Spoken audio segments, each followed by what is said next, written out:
Disabilities. It's great to have so many listeners and participants from around the world, and I look forward to a fascinating session alongside you. First off, my name is Dom Haslam. I'm the chair of the International Disability and Development Consortium, which represents 30 NGOs and organisations of persons with disabilities working in this area. So first off, I'm going to deal with some housekeeping matters. If you require it, the link for captions is available in the chat box. Please put a message in the chat box if you have any difficulties with that, and we'll try to get to you and help as soon as we can. You'll also see that we have sign language available throughout this broadcast. And you can ask questions throughout using the comment box, and we will do our best to get through as many questions as possible at the end. I hope everyone's well and that we'll have a great session with good interaction. So just to start off with an overview of the event, it's really focused on learning how governments and persons with disabilities from around the world answer the question. As I said, the title of the seminar is whether the SDGs will still be relevant after the COVID-19 pandemic for persons with disabilities. And it's being held in the framework of the 2020 High-Level Political Forum. During this event, we'll hear diverse testimonies from persons with disabilities, in particular underrepresented groups, who will be sharing their experiences and requests with world leaders in order to rebuild a more disability-inclusive future. We'll also look at the role of multilateralism and action-oriented political leadership to ensure that the response to the pandemic and the rebuilding of societies will follow a rights-based approach and ensure the inclusion of persons with disabilities. We'll also highlight the vital role of organisations of people with disabilities and critical contribution to the pandemic response. Speakers, as we've discussed already, please do remember to stick to your time limits as we have a number of speakers to get throughout the session, and apologies in advance if I have to interrupt you if you go over the time allotted. Thanks very much. So the introduction session one of this event is focused on hearing the ways in which we can strengthen human rights, the implementation of the Convention on the Rights of Persons with Disabilities, and the 2030 Agenda or Sustainable Development Goals to be inclusive of persons with disabilities. So without further ado, as I've said, we're going to push up against the end of time, I'm sure, by the end of the session. So I'm going to hand over to Mr. Juan Angel de Gouveia, who will provide us with opening remarks. Juan is the Vice President of the Latin American Network of Non-Governmental Organizations of Persons with Disabilities and their families, and he is based in Venezuela. Juan, over to you.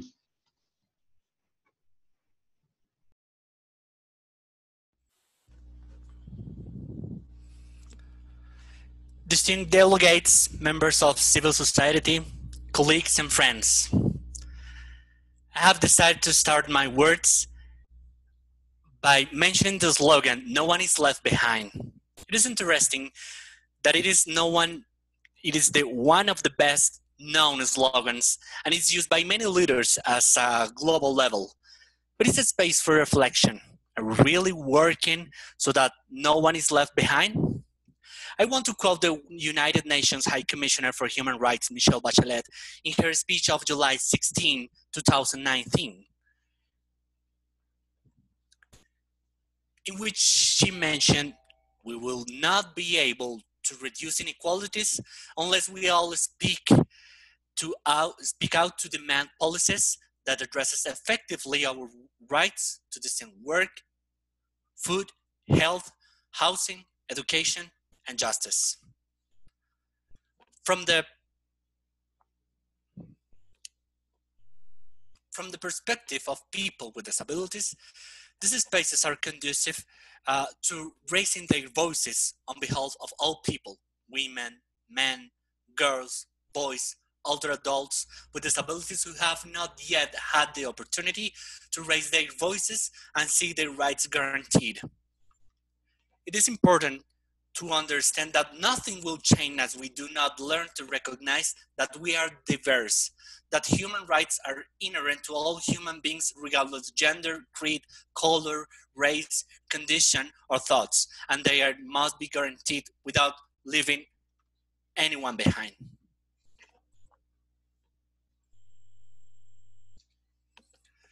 We have been used to living from levels of segregation in which a few are taken into account and many are left out, in which policies are generated in order to guarantee what decision makers suppose and not from governance, where all of us are participants in decision and the construction of inclusive cities.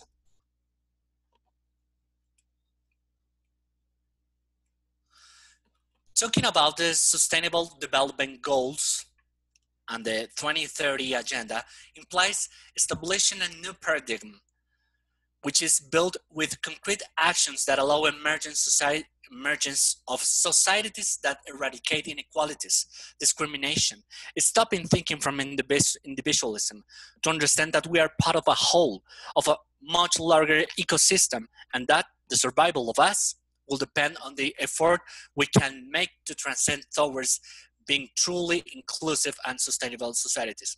It's well known that to all that the emergence of COVID-19 has had an impact to the lives of millions of people due to the great changes in habitual activities, which has generated great changes in the economic, social, and even cultural aspects, reducing the possibilities of access to services or essential food to survive in these unexpected circumstances.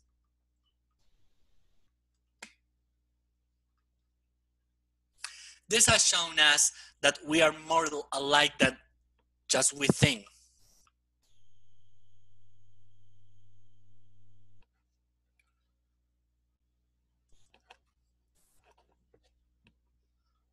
People with disabilities have always encountered obstacles in their opportunities for participation and survival. This is mainly due to the multiple. One second, please. Yep.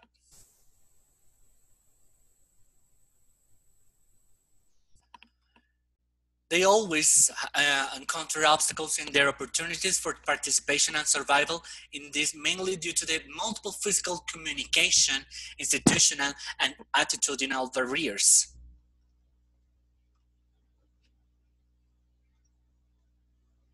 I want to quote a colleague from Guatemala, a woman with a motor disability belonging to an indigenous ethnic group, who stated, "Confinement? Do tell me about confinement. Since before the pandemic, I have been confined to my home, to not having freedom of mobility, to not having access to work. So confined is not new to me."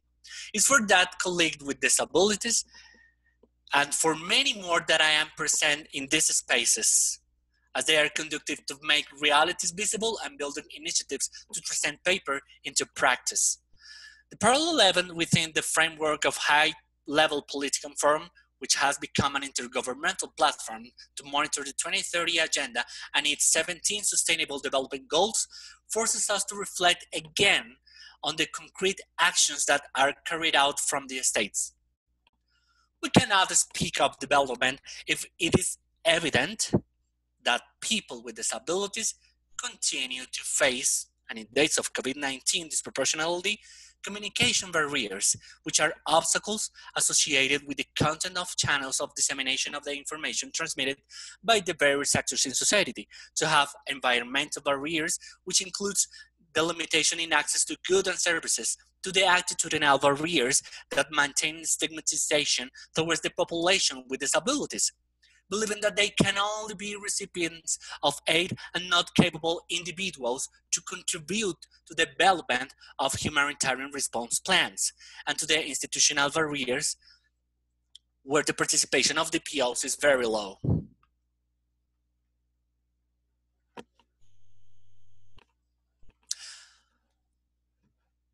But I want to point out these institutional barriers, which continues to deny participation of DPOs in the decision-making process.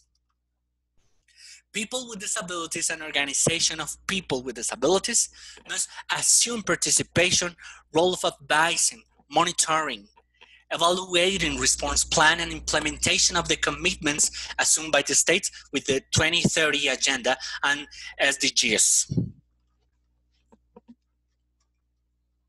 At IDA, we firmly believe that DPOs should be immersed in the planning, development, and evaluation processes of the plans in order to incorporate suggestions on possible additional measures to guarantee the full exercise of the rights of the person with disabilities and equalization of opportunities. The world is living in a process of transformation and a new normality which forces us to make efforts to generate mechanisms that allow people with disabilities to have equal access to the different services and areas of daily life, being co-participants in the decision process.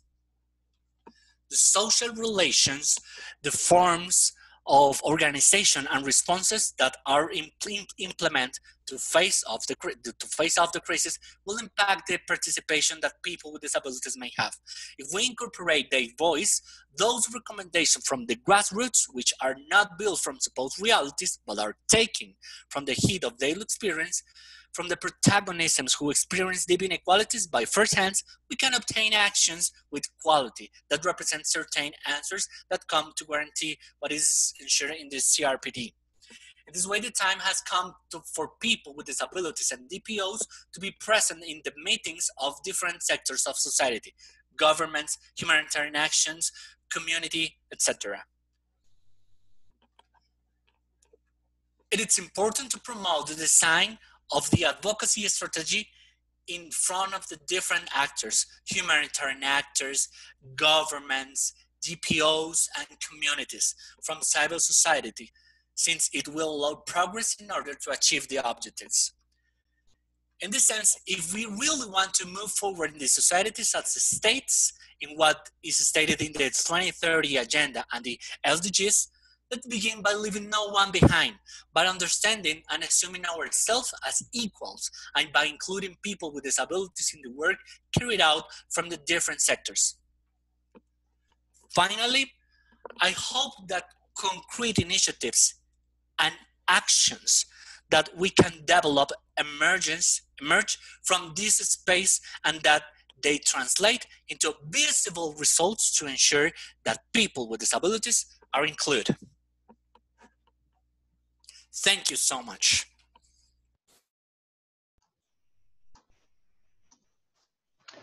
Thank you very much, Juan Angel, for your remarks. I guess I was particularly struck by your comments around the need for concrete actions by governments to deal with the barriers faced by people with disabilities in order to enable their active participation in the planning, implementation, and monitoring of national programs designed to make progress towards the SDGs.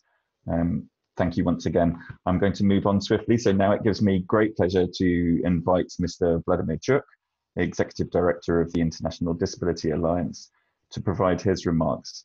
The International Disability and Development Consortium, which is the organization I represent, and the International Disability Alliance have been working very hard together over the last few months to respond to the COVID-19 pandemic and to ensure a disability rights angle in the response and recovery process.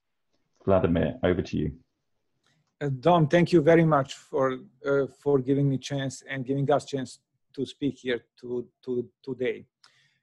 So 75 years ago, the UN was founded on a promise that we, the peoples, will build a better future.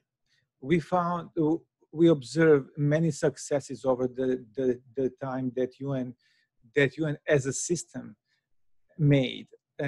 Many improvements in bringing collective response, in bringing collective and agreed values forward, including in the human rights.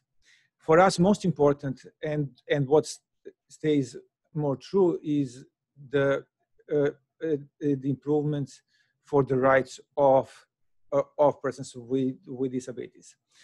This was especially highlighted over the last several years, starting with Agenda 2030 and especially since 2015.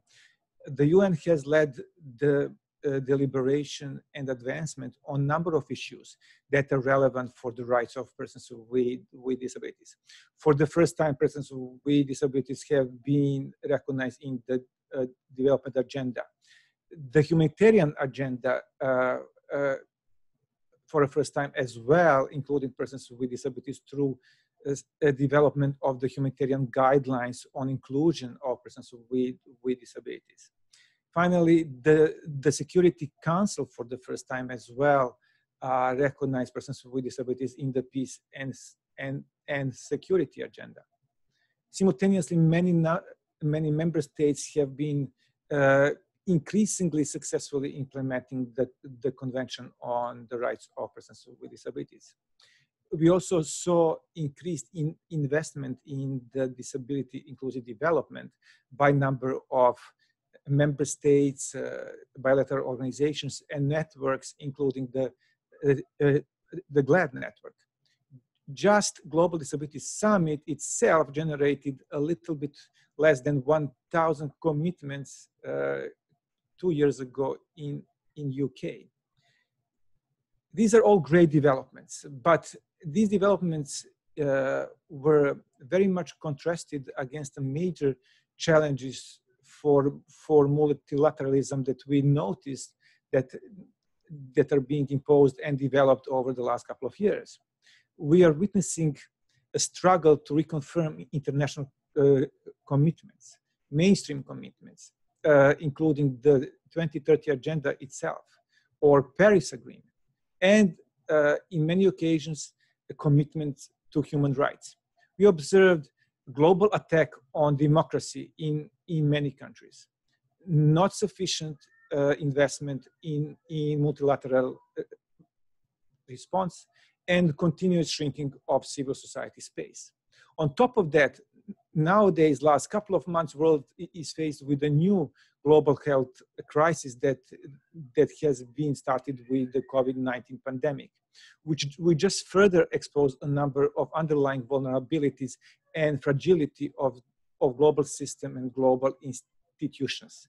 To be frank here, the moment that pandemic hit, the principles of leave no one behind and reach the furthest behind were quickly forgotten. According to IDA research, persons with disabilities have been left to die, and not only because they contracted COVID-19 virus, but also because they were left without support services and accessible communication, or were discriminated in the provision of the healthcare services. Following the lack of the immediate response, many stakeholders very quickly started to engage in making sure that persons with disabilities are part of the response to pandemic. And here we need to recognize UN Secretary General Policy Brief and many others. Besides states and the UN, civil society is also very, very important stakeholder that is creating meaningful change. Despite being severely underfunded, organizations of persons with disabilities quickly stepped in during the pandemic and quickly addressed gaps in government services. Many DPOs became sources of information. They were working on raising awareness. They were providing accessible materials and distributed food and medical supplies to their members. Today, as the world is transitioning to a new phase of the global crisis, we have a clear call for the governments and those stakeholders to engage persons with disabilities and organizations representing them in the recovery process, including through consultations. It's only through participation of persons with disabilities that we can hope that the recovery phase of the pandemic is less discriminatory and more inclusive. Let's learn from the mistakes from the beginning of the response to this crisis, and let's do better in the next phase. A post-pandemic world cannot be the one in which people and organizations can revert to conducting business as usual. The UN indeed provides us with a wonderful opportunity to strengthen partnerships, to create solutions, and to find important pathways to move forward in the COVID response, and to ensure that no one is left to die or suffer. Indeed, maybe we need to change the line, no one left behind, to no one left to die or suffer in this time of crisis. We need now UN more than ever, and we need renewed commitment to human rights, commitment to multilateralism, much more than what we needed yesterday. If anything positive, this crisis taught us that we are living in a world that is deeply interconnected, and no one will be safe and included until we are all safe and truly included. Dom, back to you. Thank you very much. Thanks very much, Vladimir. Wise words and challenges for us all as always. Thank you. Please note, for those of you who haven't discovered it yet, if you have any questions, you can use the Q&A box in your Zoom control panel. Thank you. I'd now like to invite Ali Tang from the UK mission to the United Nations.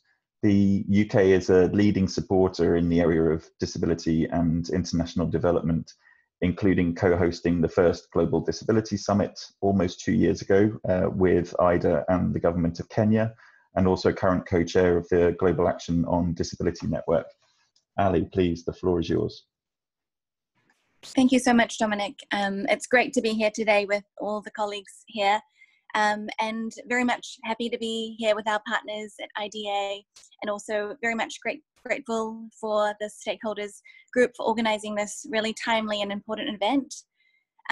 Like many of you, the UK really deeply believes and is deeply concerned about the impacts of COVID-19 on persons with disabilities, particularly as you know, others, Vladimir and Dominic and Juan Angel has already mentioned, it is exacerbating already existing vulnerabilities, and marginalized groups are suffering disproportionately at a time, particularly in the midst of a pandemic. You know, we're seeing, as Vladimir said, institutional barriers, a long-standing sense of containment by some groups in the disability community, and that these social relations are directly impacting capacities and ability to participate in the recovery processes too. So we're very much aware of that, and think that, you know, people with disabilities are not only disproportionately affected, but in the midst of the pandemic, but also really at risk of being the ones to be left out of the conversations moving forward. So, you know, it's about highlighting this as we are doing so today, but also making sure that the significant indirect effects of those suffering from lack of access to healthcare, from food, from lack of access to medication, which are exacerbated by pre-existing challenges and barriers, that these are not overlooked at a really critical time. So as Dominic mentioned, and as Vladimir did as well, you know, Security Council resolution a year ago, sort of around this time, resolution 2475 was the first resolution in the Council on the impacts of armed conflict for persons with disabilities. And the UK was very proud to partner with Poland as penholders on the resolution. And really, we again recently published a joint statement which was endorsed by 79 member states that recommitted themselves to both commemorating the resolution, but also, you know, addressing the unique challenges that persons with disabilities face in situations of armed conflict, and ensuring they have meaningful participation in humanitarian action, conflict prevention, reconciliation, and peace building efforts as well, and really underscoring the importance of the UN Disability Inclusion Strategy as well to fulfilling the ambitions of that resolution. Again, as Dominic mentioned, 2 years ago, we partnered on the Global Disability Summit. It was a significant multilateral event that brought together, you know, government ministers, civil society, private sector, disabled persons organizations, and built a sort of united vision around development and humanitarian work, including persons with disabilities. So now 2 years on, we're in the midst of a global crisis, which is having really significant disproportionate effects on people with disabilities. We all know this. We know that more now than ever, it's important to harness the spirit of multilateral partnership and collective action, which is why these conversations today is so important. So, you know, the UK remains committed to, contributing 961 million to support international efforts to tackle COVID-19 and to mitigate its wider effects. And this funding will support people with disabilities. We've committed to sort of rapid response facilities in the Central African Republic, supporting people with disabilities and other vulnerable groups to have large-scale hygiene awareness programs and adapted hygiene kits. And we're also urgently redirecting some of our existing programs to be more responsive to COVID-19. Our Disability Rights Fund has been supporting disabled persons organizations to advocate for the rights of people with disabilities within the COVID response. This is all vital work, and we know that women with disabilities are 2 to 3 times more likely to experience gender-based violence than their non-disabled peers, and that risk is exacerbated given the present circumstances of COVID, heightening risks of violence and domestic tensions, having increased in quarantine measures. All of this is really, you know, really challenging existing sort of approaches. So we also think collecting better data is essential. And we're working with partners to make sure that we have disaggregated data for the pandemic and disaggregated according to disabilities as well. So we're better able to understand and address the differentiated exposure, impacts and risk and treatment as well. So we think that, you know, this crisis and its aftermath presents a huge challenge, but we're really working to make sure that there's a united multilateral action and approach through the international community, and realizing the promise of the SDGs and the CRPD as well. So, you know, right now we're trying to make sure that there's a stronger, more inclusive world in the post sort of pandemic phase, that we're able to recover better and recover sort of more inclusively. So we hope to take forward this momentum and make sure that, you know, we're leading and supporting others to make sure that we invigorate the promises already made, but also having those concrete actions in place as well. So thank you again very much for having us participate, and I look forward to the ongoing conversations today. Thank you very much, Dominic. Thank you, Ali.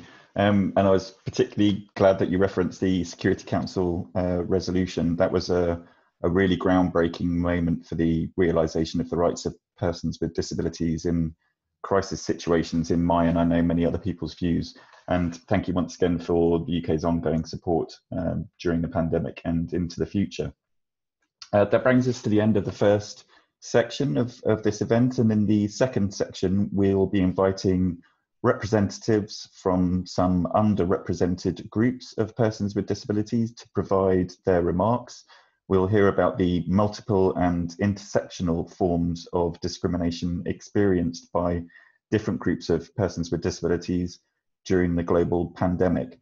And with the beginning of this section, I'd firstly like to invite Mr. Jaime Cruz Camillita to provide some remarks on persons with intellectual disabilities.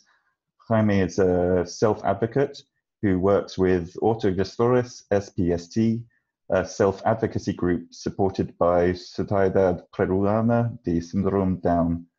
And Jaime is a past Inclusion International Empower Us Fellow and was instrumental in setting up a network of self-advocates in the Latin America region. Jaime is a Spanish speaker, so his support person will help with translation. Jaime, please go ahead. I may have to go and answer my doorbell. Thank you.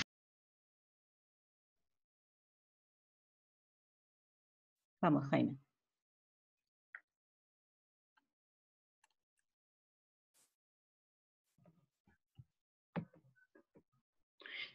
El COVID-19 ha afectado las vidas de todos en el mundo, pero las personas con discapacidad intelectual y sus familias nos hemos visto más afectados debido a la discriminación que existía antes del COVID-19. De todos los grupos de personas con discapacidad, somos en el que menos se piensa.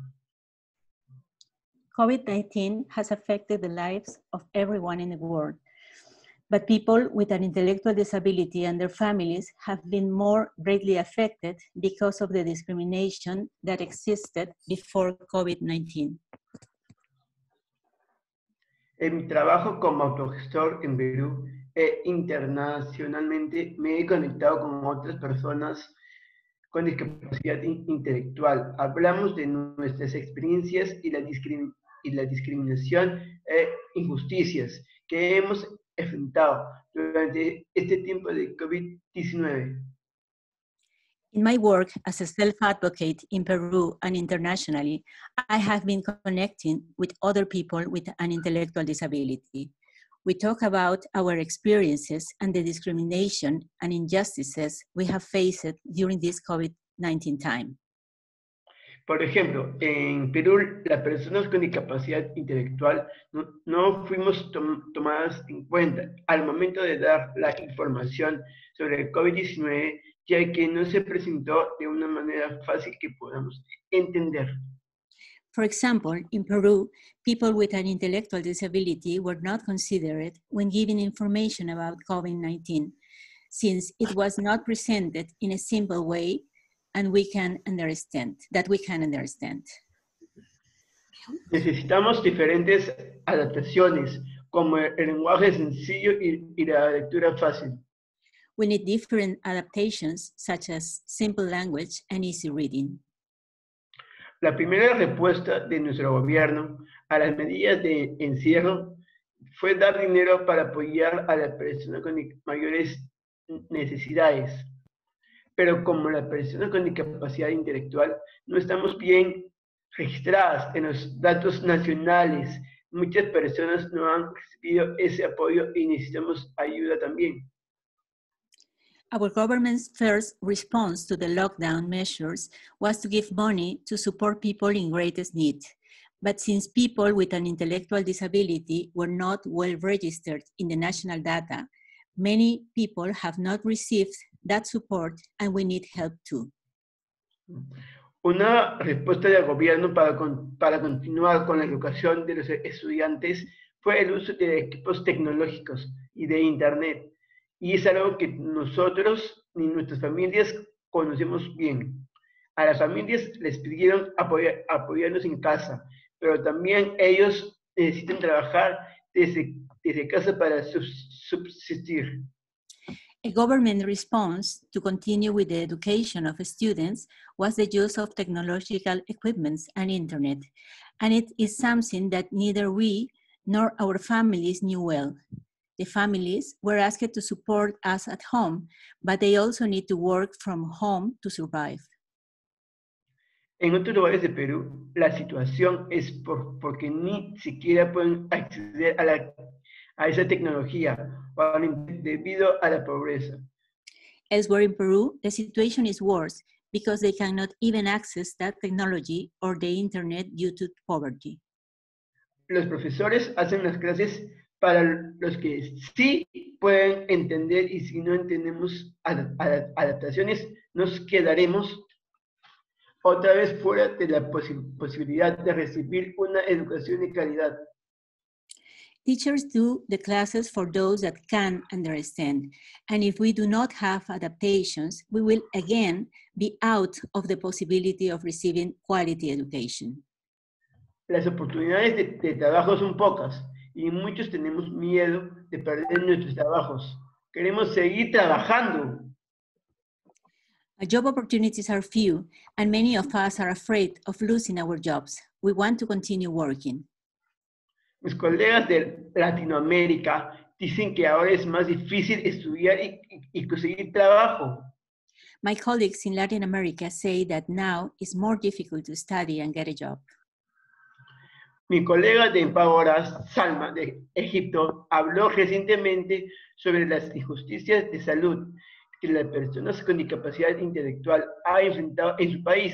Ella dijo que las personas con discapacidad intelectual con COVID-19 no tienen acceso a tratamiento.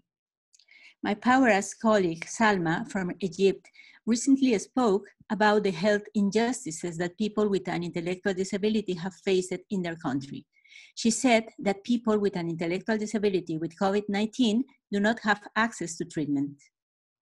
El personal del hospital está optando por tratar a las personas sin discapacidad y a nosotros nos dejan en un lugar aislado donde nuestros familiares ni siquiera pueden vernos.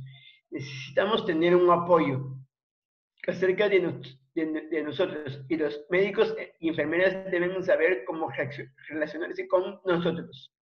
Hospital staff are choosing to treat people without disabilities, and they leave us in an isolated place where our family members cannot even see us. We need to have our supports close to us, and doctors and nurses must know how to relate to us.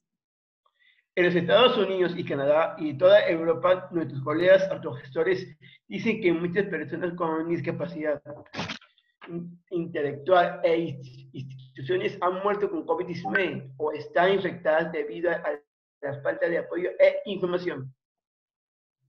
In US, Canada, and across Europe, our fellows self-advocates say that many people with an intellectual disability in institutions have died of COVID-19 or are infected due to the lack of information and support.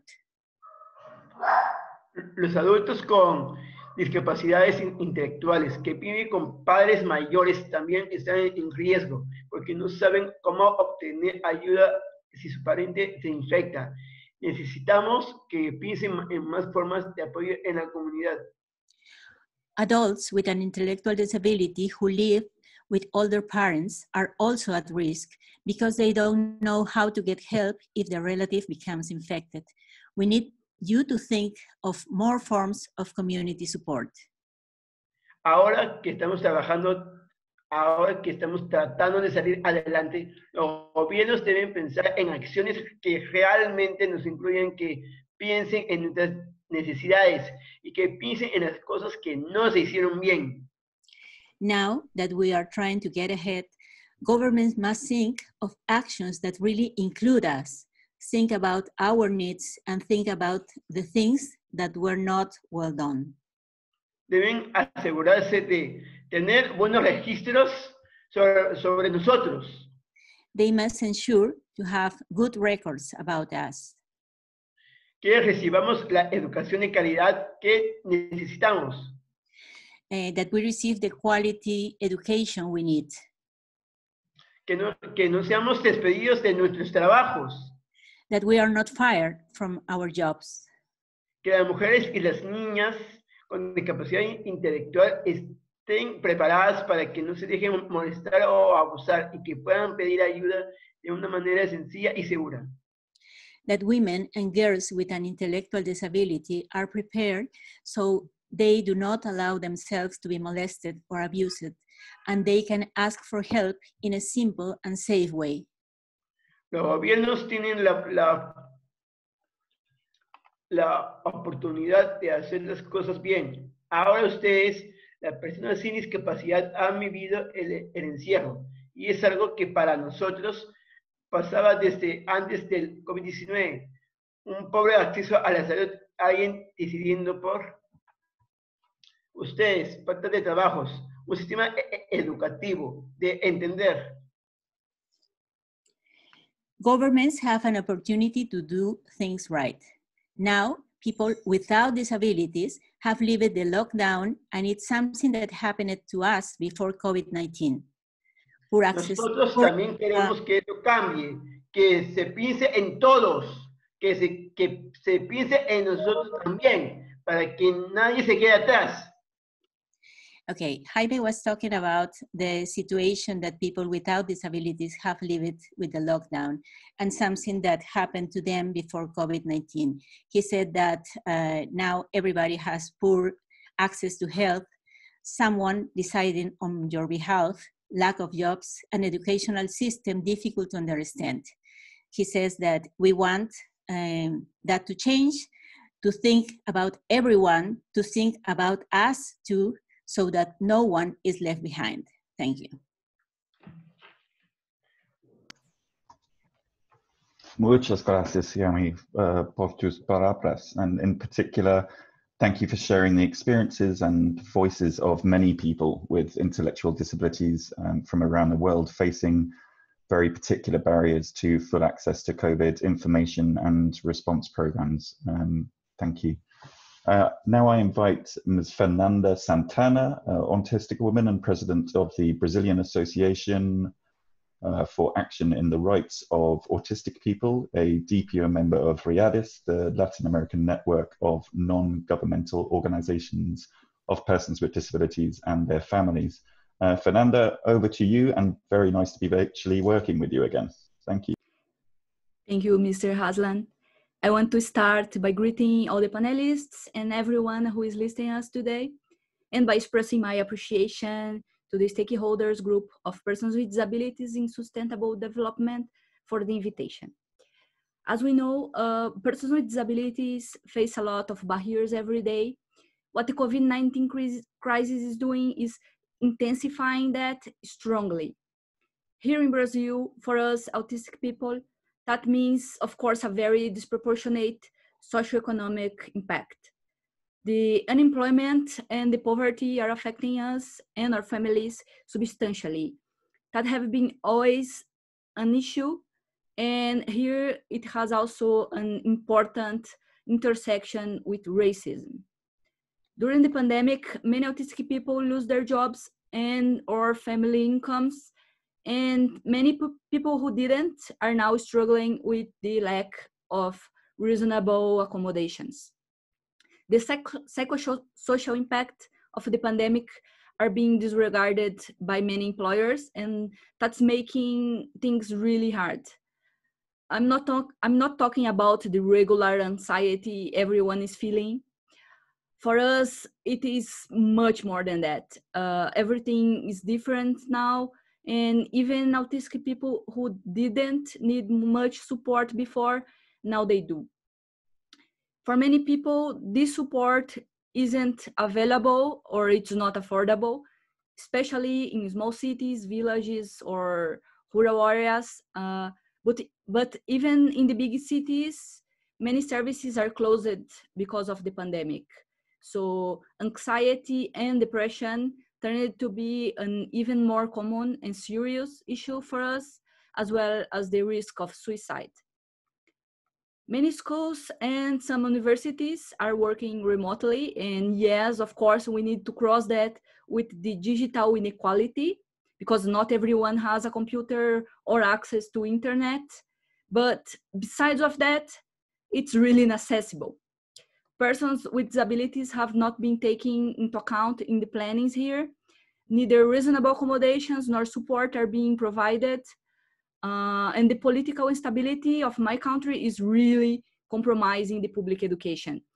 Families are expected to do everything, especially the families of autistic children or children with intellectual disabilities or other disabilities who needs substantial support. And we fear the possibility of that exclusion become permanent in violation of the right to inclusive education. I think what we are living here in my country is very similar to what Jaime said that's happening in Peru. For sure, our groups are facing similar barriers in these and other areas. We also fear not being able to have support during hospitalization. For autistic people who has high demands of support and impairments related to communication, being alone in the hospital can put their lives at risk.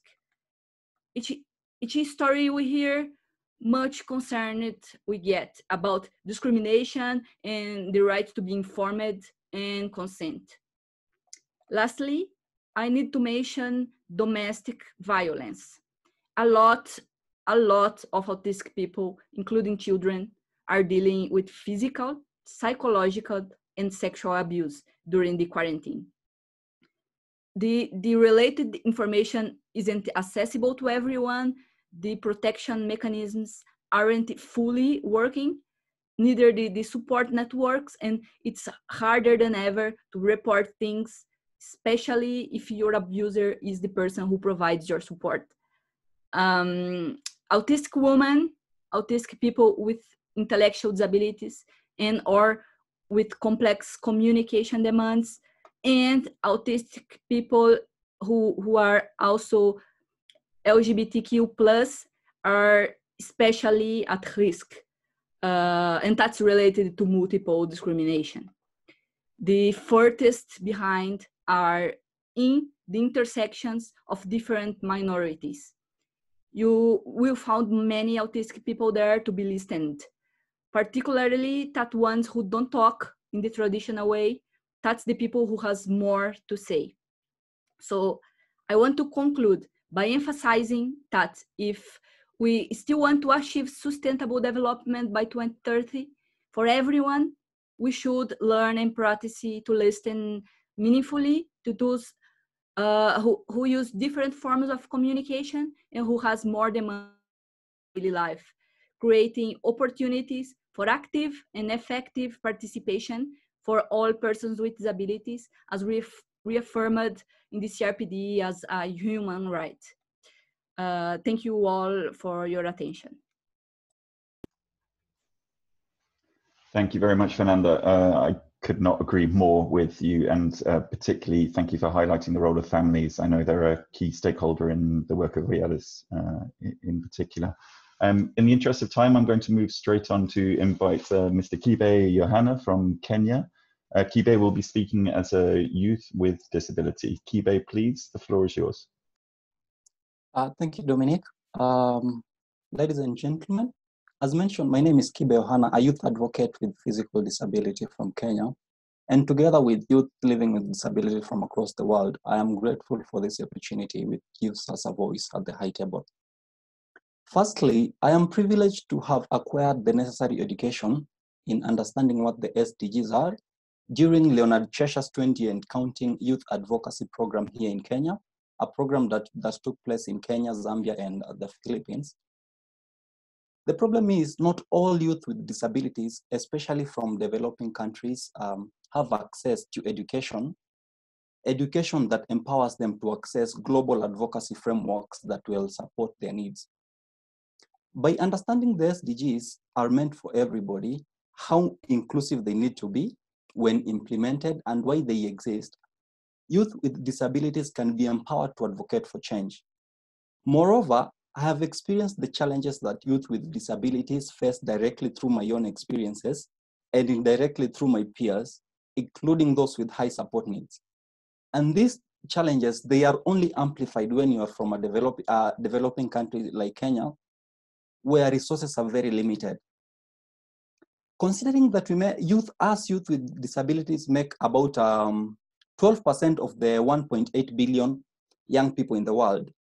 And during this pandemic period, I have witnessed firsthand my friends who are youth with disabilities lose their jobs, get caught up in domestic violence, as mentioned earlier by Fernanda, violence including gender-based violence, and some who lived in informal settlements, especially here in Kenya, they have lost their home to pave way for development projects to governments that don't care about the needs of youth with disability and other persons with disabilities. Youth have no longer, especially youth with disability, they no longer have access to health, clean water, and reporting systems, which have been disrupted by the pandemic. They are not as efficient as they were before, which they were not highly sufficient, to be honest. But at the moment, they are very, very disrupted, their reporting systems. So things like gender-based violence, it's very hard to report, apart from the without considering other factors like the people who commit the violence are persons who support them, like spouses, partner violence. So it's hard to report them, and factoring other agents like disrupted reporting system, it becomes very hard to report these incidences.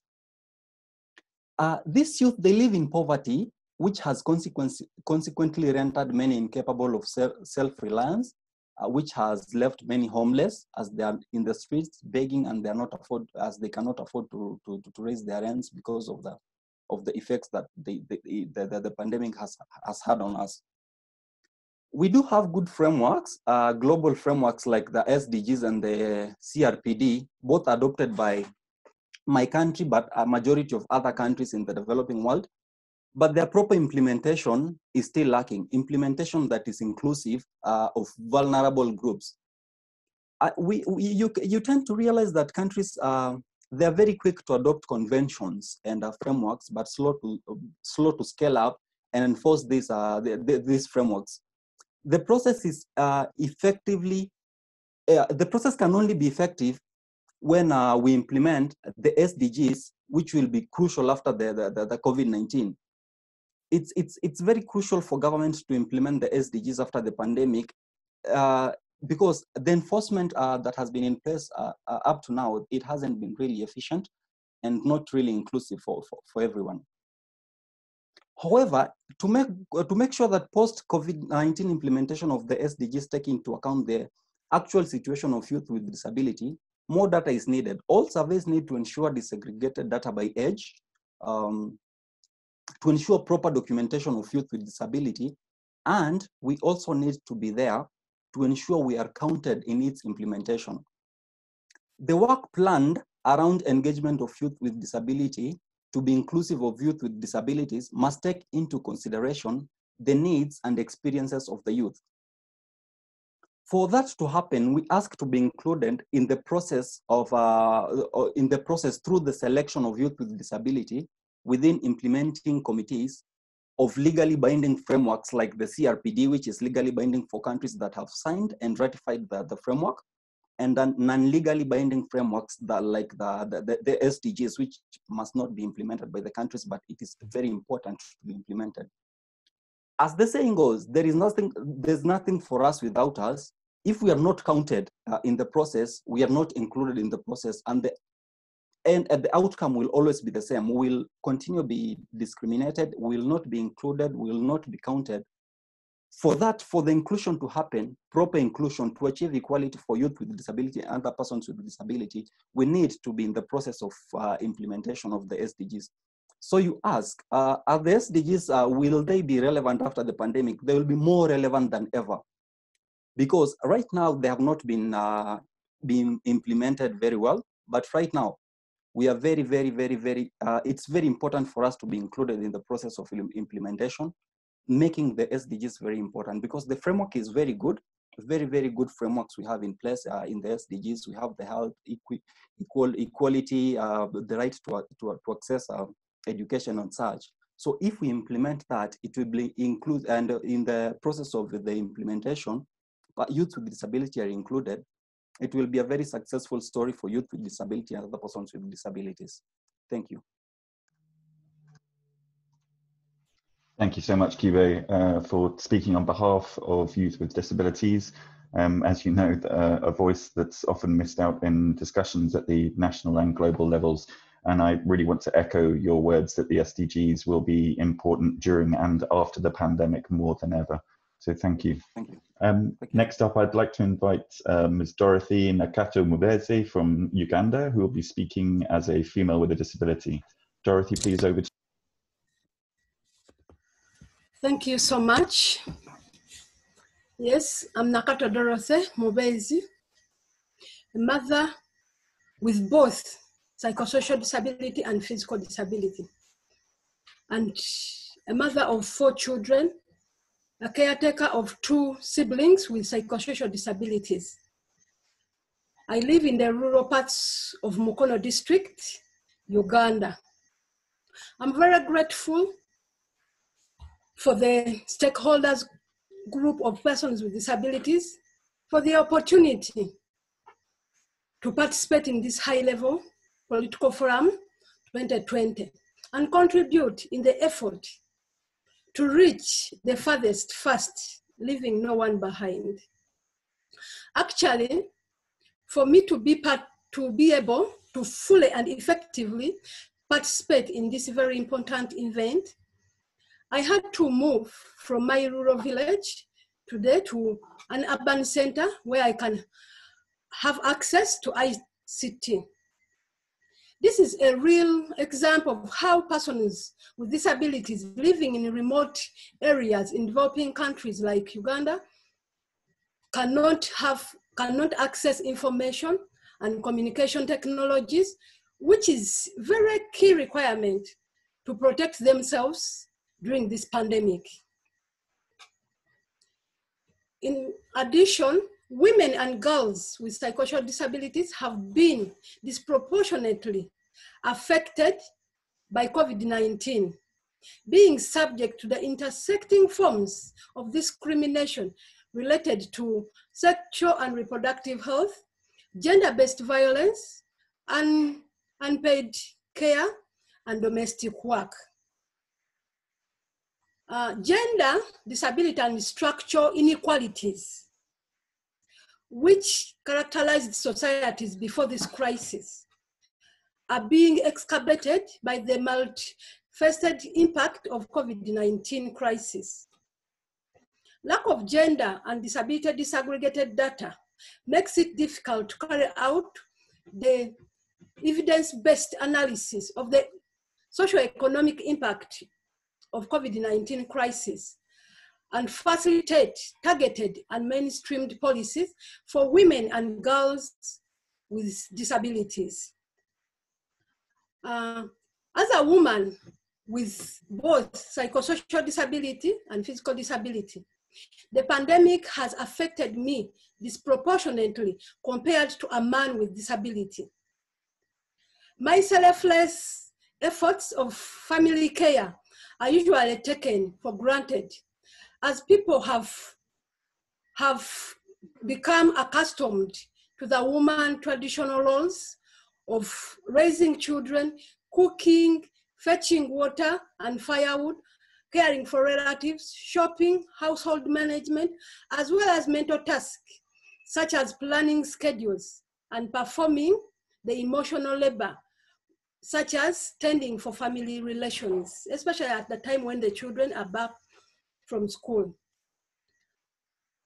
Most of women with psychosocial disabilities are being disproportionately affected by COVID-19 because they earn less, and most of them are being employed in the informal sector, characterized by hand-to-mouth businesses, which is less secure in terms of access to legal protection and social protection.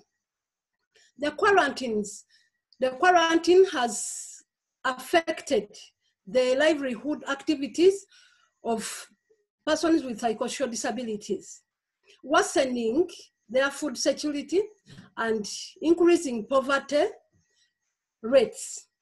This has affected their realization of the Sustainable Development Goals, especially Goal 1, end poverty in all its forms, and Goal 2, zero hunger.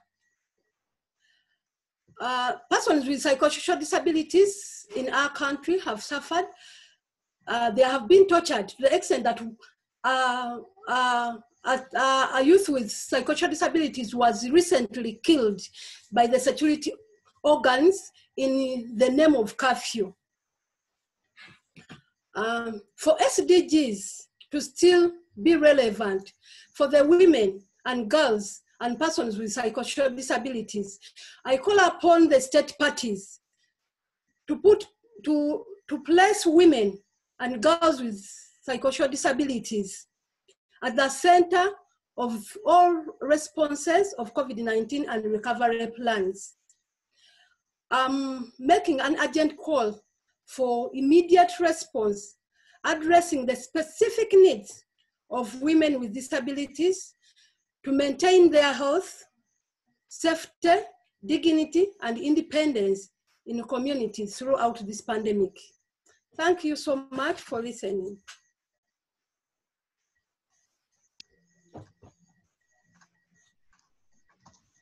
Thank you, Dorothy. Sorry, I was having trouble unmuting myself. Thank you, Dorothy, for sharing your personal experiences and your challenge to us all to reach the furthest first. And I hope that you'll accept our gratitude in return for making the journey you've had to make today to connect with us. It's much appreciated. Thank you. In this next section of the event on the role of DPOs, we'll hear about the role that organisations of persons with disabilities can play and the importance of including us in all decision-making processes. And so first up, I would like to invite Mr. Mohammed Ali Lutfi, who's the Interim Executive Director of Disabled Peoples International. Mohammed, it's great to see you again, and the floor is yours.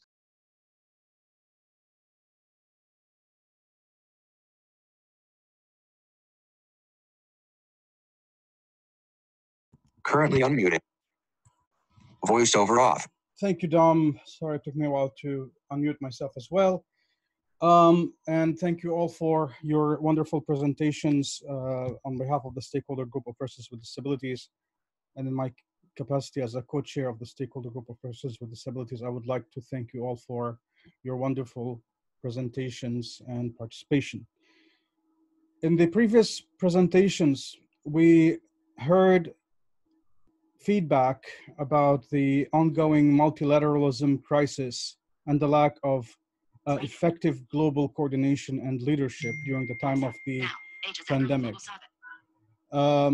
We heard testimonies, we heard presentations about not only the persons with disabilities contracting COVID-19, but also the overall effect and impact on lives of persons with disabilities, and how we can address these issues in light of the Sustainable Development Goals.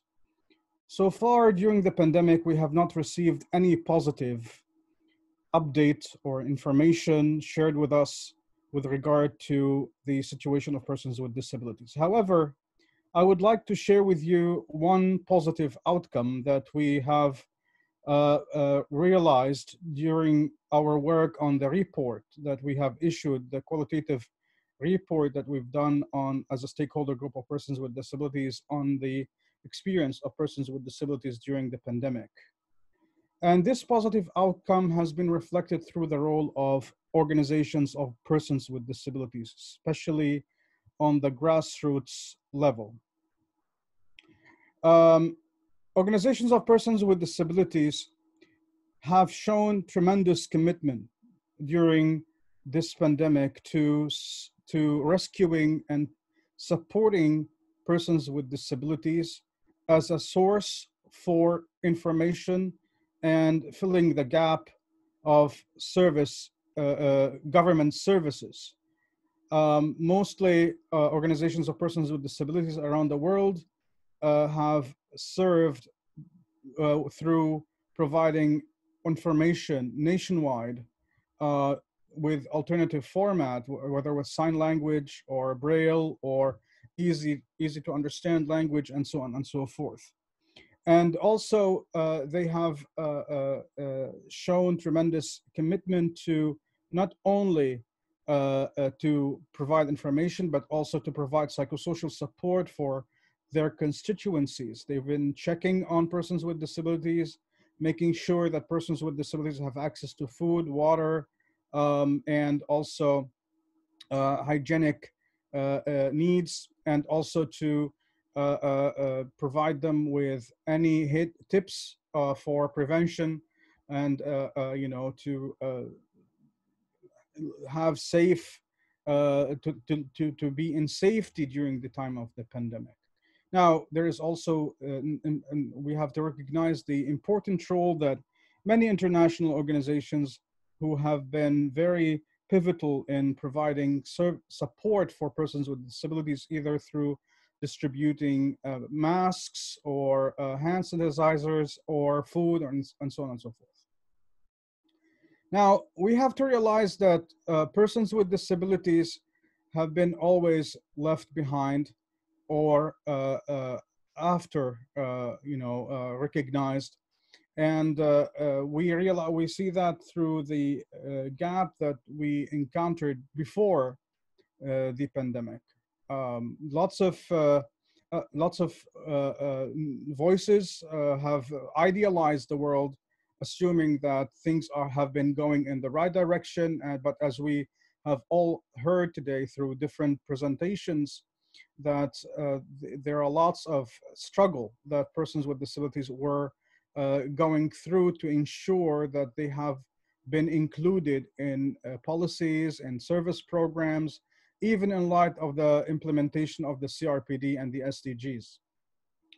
Now, as we are now gradually going through the reopening after the pandemic, we are realizing more challenges that persons with disabilities have encountered and seem to be encountering and will continue to encounter because of the gap on many levels in terms of inclusivity of policies on national and local levels. And what we are seeing is an increasing discrimination, lack of employment opportunities, lack of inclusivity, and increasing aggression and unsafety, especially because of physical distancing. Now, what we need to recognize that any regulation or rules on any level must comply with the concept of inclusion and equality. So our message that we would like to convey today is inclusion by all means and on all levels. In light of the Article 4.3 of the CRPD, we would like to see more emphasis on inclusion, equality, participation, sustainability, accessibility, and human rights for persons with disabilities. I would like to conclude by saying that there is no way forward without recognizing the role of persons with disabilities and their organizations, grassroots organizations, international organizations, and of course, families of persons with disabilities as key agents in decision-making processes. They have to be recognized as key informants and key players in decision-making for the future, especially now that we are coming to hopefully having more access to or discovery of vaccine, that we want to make sure that persons with disabilities have equal access and would be included in any recovery program in the aftermath of the pandemic. We would like to see more inclusive efforts in the future, because any policies that may come out may cause people with disabilities to live, die, or even forgotten. Thank you very much. Thank you so much, Mohammed. Much food for thought, and great to hear of the positive response to the Stakeholder Group's report calling for a greater role of OPDs, particularly at the grassroots level. Thank you. I will move straight on to Mary Keogh, who's Director of Disability Inclusive Development at CBM Global. Hi, Mary, please go ahead. Hi, Dom. Thank you so much. And good evening, everybody. I'm glad to be here to make this intervention. I'm speaking on behalf on CBM Global, for where I lead on advocacy for both CBM Global and CBM International. And also, just from the outset, wanted to highlight that CBM is not a DPO, but we work alongside DPOs. Apologies. My video, is my video working now? We can see you now, yes, thanks. Yeah, Mary. no, I don't know what happened there. Sorry, I'm having so much technical glitches today. So on Monday, the UN Secretary General called on leaders to build back better with the following key messages. He recognised that the worst affected by the pandemic are those living in poverty, persons with disabilities, refugees, women and children. He also emphasised that the pandemic response must stay true to the 2030 agenda, and a people-centred recovery must be shaped on human rights. As governments over the coming months lay the foundations for recovery, it's vital that they consider the words of the UN Secretary General. While the immediate focus is on the coming months, we must be ambitious and start laying the foundations now to build our future inclusive societies. And as we're turning to the next steps, we must first tackle long-standing issues such as the inequality that undermines the resilience that we need in order to make this change. And I think my colleagues earlier there spoke, Jamie, Fernanda, and Dorothy spoke very clearly, and Kibe, about the challenges that everybody faces, you know, whether that's from multiple discrimination, whether it's access to assistive technology, living in poverty. And we know that these challenges are key issues that affect people with disabilities all over the world. And we know that the pandemic has shown that there's the immediate challenges that need to be met and how we look at that from a policy and program response. And also that we need to look at more comprehensive regional strategies and national structural policies must be put in place if the recovery is to succeed in a globalized world, which is currently at the moment is going through so much change and disruption. There are factors that have thwarted reform in the past. These are exacerbated at the moment with the new challenges that the pandemic is bringing. And the question now is, how can we overcome and transform our societies, hoping for a better future? The answer is, and continue to be, the Sustainable Development Goals. While the crisis is imperiling progress towards the SDGs, it also makes their achievement all the more urgent and necessary. It is essential that recent gains are protected as much as possible, and a transformative recovery from the pandemic should be pursued, one that addresses the crisis, reduces risk from further potential crises, and relaunches the implementation efforts to deliver the 2030 Agenda and its SDGs. Achieving the SDGs necessitates a transformation of economies, societies, and human behaviour. It's known that certain policy changes or specific breakthroughs around key challenges really have the potential to catalyse progress on several SDGs simultaneously. However, only through collaboration and partnership can we ensure that these changes and breakthroughs are advanced as much as a matter of priority. So maybe some urgent steps just to go through from the disability movement's perspective on behalf of the Stakeholders Group is, first of all, to ensure a rights-based inclusive approach to rebuild our societies, ensure a rights-based approach to development finances, including ensuring that the rights of persons with disabilities are reflected in all fiscal policies and programs aimed to reduce inequalities, carry out evidence-based policy making and increase disability data collection and disaggregation by using the Washington Group questions to measure the implementation of the SDGs, ensure that national policies and programs that intend to implement the SDGs are inclusive of intersectionality and underrepresented groups that we heard from today, carry out a twin-track approach to policy making, emergency response plans, and any rebuilding efforts at all levels to ensure the rights of persons with disabilities are protected and upheld, make universal design and accessibility as a precondition to any inclusive society, and to invest in organisations of persons with disabilities and their capacity so they can effectively sit at the decision-making tables. Jointly, we can overcome these unprecedented challenges and build a better world, greener and more inclusive for all. It's time for us to build that better world. Thank you, Dom. Thank you so much, Mary. Given time, I'm going to move straight on to our next speaker, if that's okay. Ms. Sarah Mcdowell, Second Secretary of the New Zealand Mission to the United Nations and the Human Rights Focal Point. Sarah, please, over to you. Thank you very much, Dominic, and thank you to the Stakeholder Group for inviting me to participate in this event. I've had the honour to work with many of you and learn from all of you over the years, so it's a real honour for me to be here. So I have the benefit for being one of the last, if not the last speaker, and just want to thank everyone for their,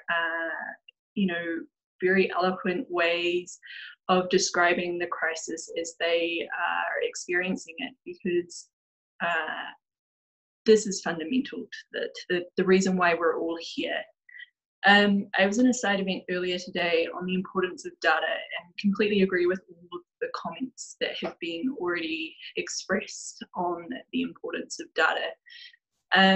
But one of the panelists from UN Women said this crisis isn't happening in a vacuum, which I completely agree with.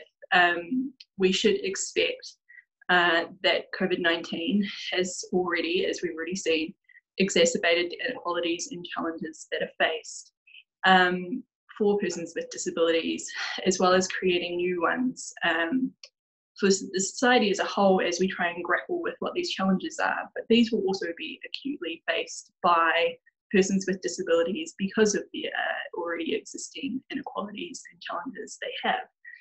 And it is for this reason that policies and programs shouldn't be developed in a vacuum.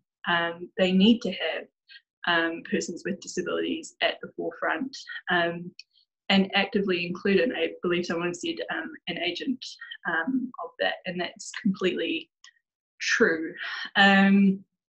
And it's critical for ensuring that we are collectively responding to these challenges, and also to not be creating new ones or exacerbating existing ones as we try and respond.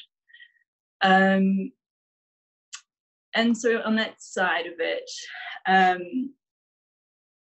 the inclusion of persons with disabilities in decision-making processes at all levels simply makes good policy sense. And this should be seen as a partnership. Persons with disabilities and their representative organisations are often the reality, right? This is the link to the situation on the ground, the challenges that are being faced, and brings that very critical lived experience which someone who doesn't have a disability might not appreciate, or how structural and institutional barriers manifest themselves in different ways. Mohammed talked about service providers and social support as well. So, I mean, it's also the delivery arm back down to the local level. You also push governments to do more and be better, which is a critical function of civil society, which can't be understated, particularly in times of crisis.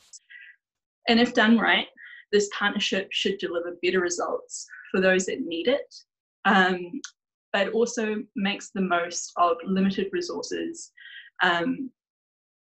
that we have. And this is going to be critical as the challenges arising from COVID-19 extend into the longer term, because we don't know quite how this is going to play out, and we should be expecting to address more longer term challenges as they manifest themselves.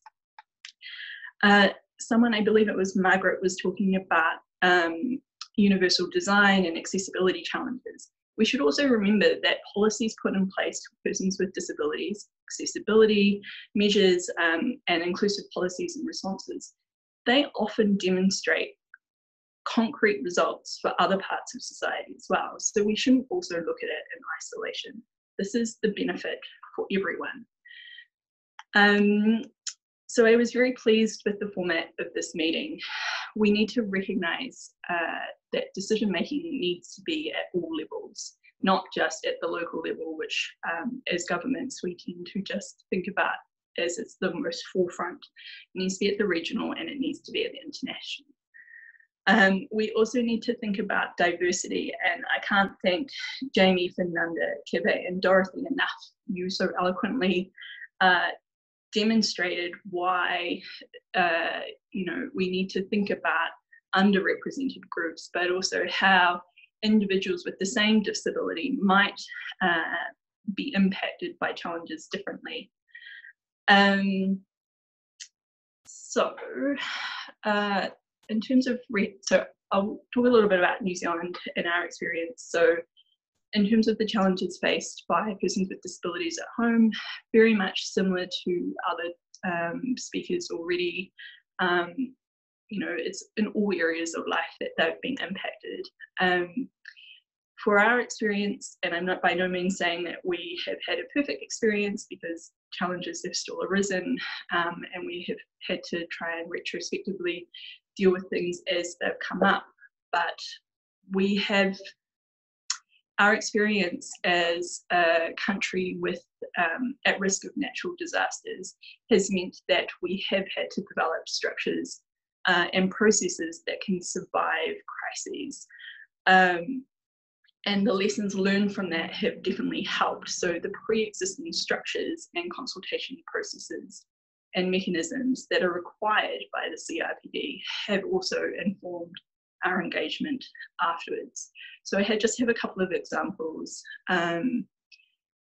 Throughout the response, the government, the disability sector, civil society, and service providers, they've been meeting regularly to identify, inform, monitor, and take action on issues and policies that have arisen and made risks. There's a weekly online disability survey, which was co-designed by both government and civil society to help the identification of risks as they have arisen, and allowed them to be identified together between the government and civil society. One of the critical issues, and this has been throughout the crisis at all levels, whether it's been at the UN level, but also at the local level, has been access to information.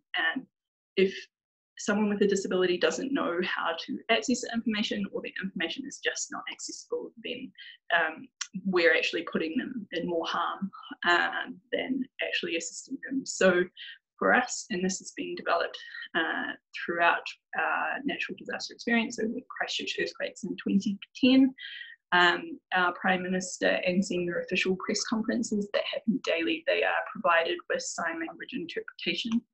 And there is a virtual accessibility hub, which is all of government, and persons with disabilities sit on the panel and they determine which documents and information need to be provided in accessible formats so it can be widely distributed.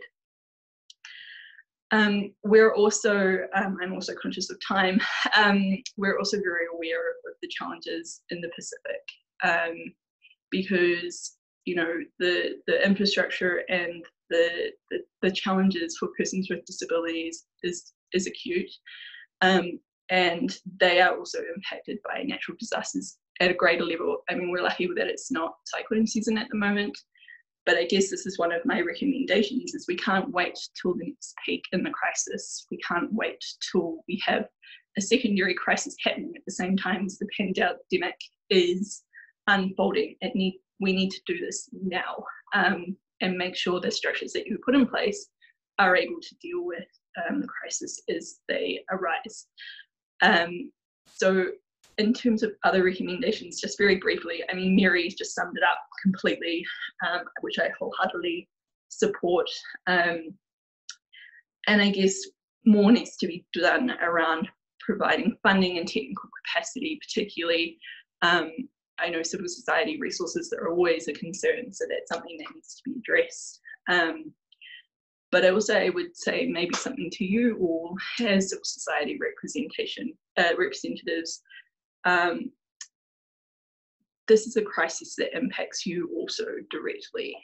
So you also need to ensure that you are looking after yourselves to make sure that you can deal with the challenges that are arising for you personally, but also for your community. So I'll just leave that there, but thank you very much. Thanks, Sarah. Thank you so much, and particularly for the mention of disability inclusive data, which is an issue very close to mine. I know many other people's hearts, and the collection which is often missing from COVID response and wider SDG policies, plans and programs. So thank you again. We've had many questions, and thank you to all of you for your engagement. I'm afraid we won't have time during today's side event to get to those, but we will ask the Stakeholder Group of Persons with Disabilities to follow up your questions in an email to all of you. And I really hope that that leads to further engagement and debate into the future. We're moving into the final section, and again, in the interest of time, I'm going to take a couple of interventions from the floor. First up is Senator Floyd Morris, disability advocate and motivational speaker, and CARICOM Special Rapporteur on Disability for the Government of Jamaica. Senator Floyd, thank you for your time with us. The floor is yours. Okay, thank you very much. And it is indeed a pleasure to be here to participate in this very important forum where we have been discussing matters. Okay, just let me get to my video quickly. Okay, you're seeing me now? That's great, thank you, Senator. Okay, sorry about that. So I'm very happy to participate in this discussion. You know, in 2007, Jamaica was very much instrumental in kickstarting the Convention on the Rights of Persons with Disabilities by signing and ratifying the treaty, and we became the first country to have done so in the world. And since then, the country has been making a number of efforts to try and increase the participation and inclusion of persons with disabilities in the broader society as a part of its strategy to achieve the Millennium Development Goals. And first and foremost, it has the Vision 20 development plan, which includes persons with disabilities and allows for participation of persons with disabilities.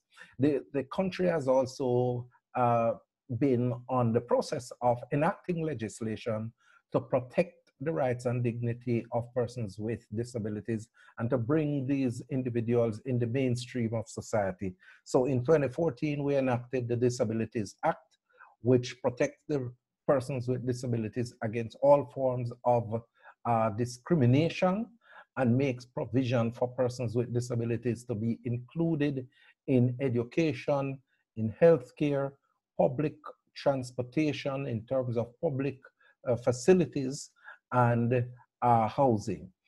The government has also enacted legislation in 2018, the Building Act, to make sure that buildings that are being constructed, developed currently, are built with the requisite access features to accommodate persons with disabilities. So right there and then, you're talking about ensuring that goal 11 of ensuring accessible and inclusive cities are realized. The government has also been putting in measures to ensure that persons with disabilities are included in the general education system, with the recognition that education is the key to social transformation. And the Ministry of Education has been using the mantra, every child can learn and every child must learn. And as a consequence, there are a number of strategies that are being utilized to ensure that persons with disabilities get a proper education. There's currently what we call education mainstreaming, bringing persons with disabilities in the mainstream educational system, but there's also provision for special education for those children with severe disabilities. And in that effort to ensure that persons with disabilities get an education, the government has also been providing tablets in schools for children with disabilities. And just yesterday, I got news from one of the schools that is an inclusive educational institution that they received their band of tablets. And finally, the whole issue of employment is very much critical to persons with disabilities, and this is an area that there needs to be a lot of work, because persons with disabilities are being trained and they have to be brought up to speed in terms of employment in the actual workplace, so that they don't become frustrated after receiving their education. And so the global pandemic has affected persons with disabilities in Jamaica, and it has implication for the government realizing the 2030 development goals. And so there has to be some realigning, some rethinking as to how we move forward in the post-COVID environment to bring the country back on track to realizing this goal. So I thank you very much for the opportunity to participate in this forum, and I look forward to further discussion and dialogue as we advance the disability agenda for persons with disabilities globally, a process that I'm extremely committed to, having participated in the negotiation for the Convention on the Rights of Persons with Disabilities between 2002 and 2007. Thank you. Thank you so much, Senator Floyd. We're going to overrun by a couple of minutes. I hope everybody's able to stay with us. And moving on, I'd like to invite Ms. Madeline Oliver from the Mission of Australia to the United Nations to please provide your remarks. Madeline, over to you. Thank you so much, Dominic, and thank you so much to the Stakeholder Group for pulling together this important event with such a great panel of speakers and for keeping this issue so high on the agenda of the HLPF. So for Australia, we're a strong supporter of disability inclusion at home and abroad, and our approach has been and will continue to be grounded in the CRPD as well as the SDGs. And that carries over to our disability inclusive COVID-19 response and recovery efforts. And in that vein, we're proud to also support the GLAD call to action.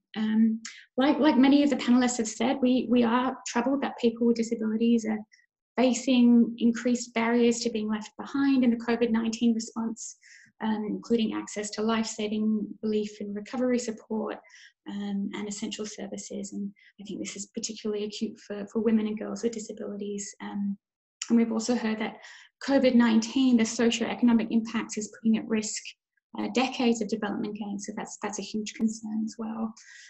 So to hopefully move it forward, we continue to advocate for a rights-based approach to COVID-19, putting people with disabilities at the centre of the efforts so they can participate and benefit from the response and recovery on an equal basis with others. And this holds for the recovery phase as we move towards to that, so that people with disabilities can be part of the Build Back Better effort. For our part, we recently provided $2.4 million to the UN PRPD to support disability inclusion.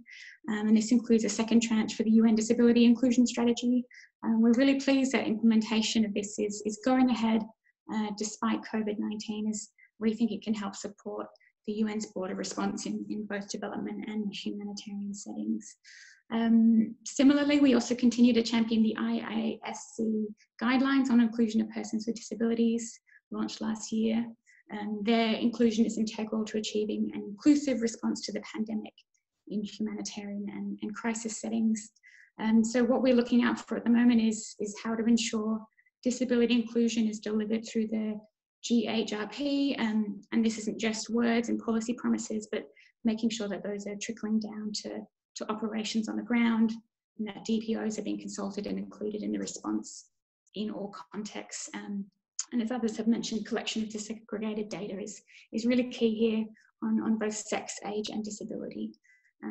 So, putting words into action remains a challenge for all of us. And so thank you all to the stakeholder group and everyone involved today for putting government's feet to the fire and giving us that push to keep going. Thank you so much.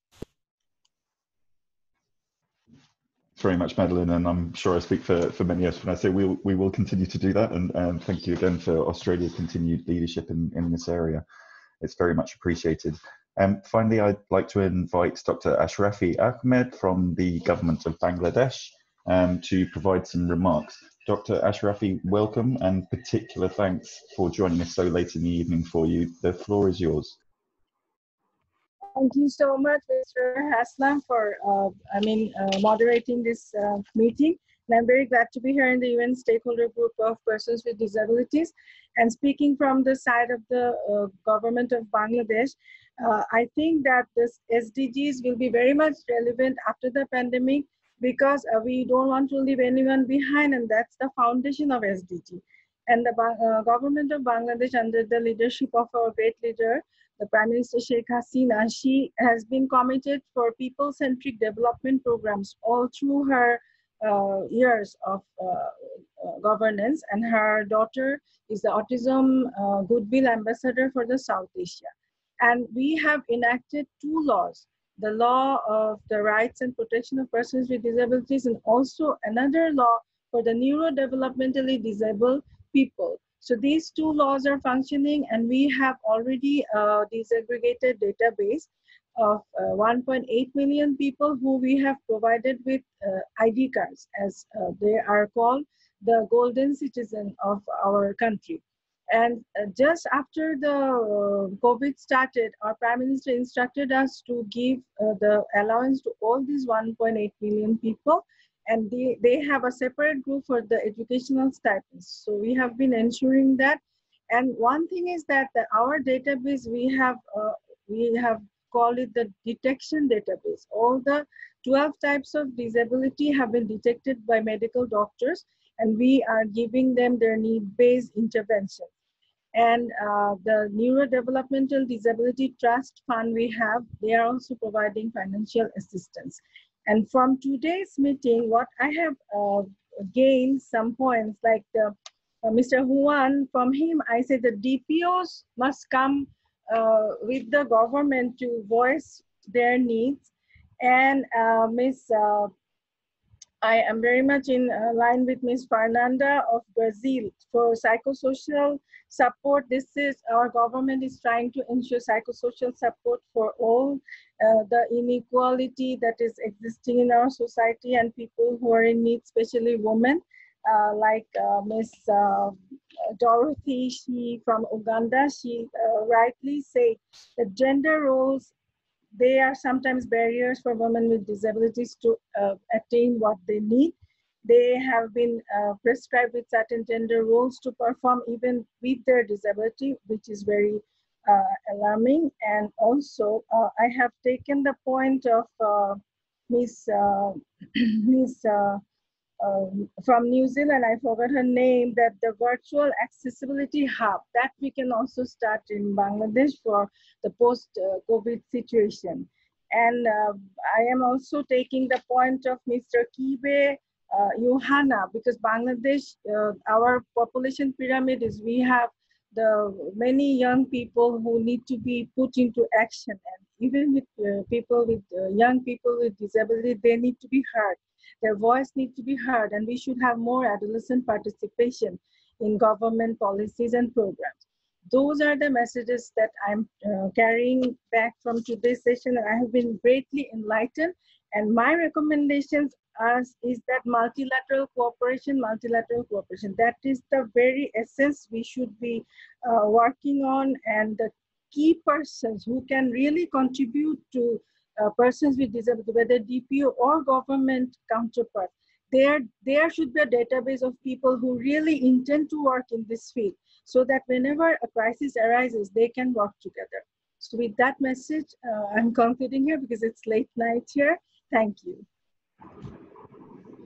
Thank you so much, Dr. Ahmad, and particularly for doing such an excellent job of summarizing so many of the interventions today. Much appreciated, and I hope you have a nice rest of the evening or maybe even nighttime now.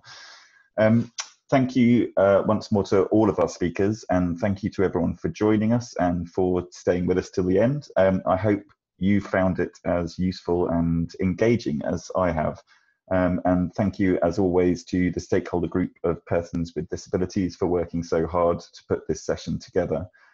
I hope and think we answered the question that the SDGs are and will remain into the future a critical framework in achieving the rights of persons with disabilities, but it also requires ongoing and greater concrete action by governments and increased participation of organisations of persons with disabilities to see that dream become a reality. So please, thank you for staying. Stay well, everyone, and let's keep all our efforts going. Thank you and goodbye.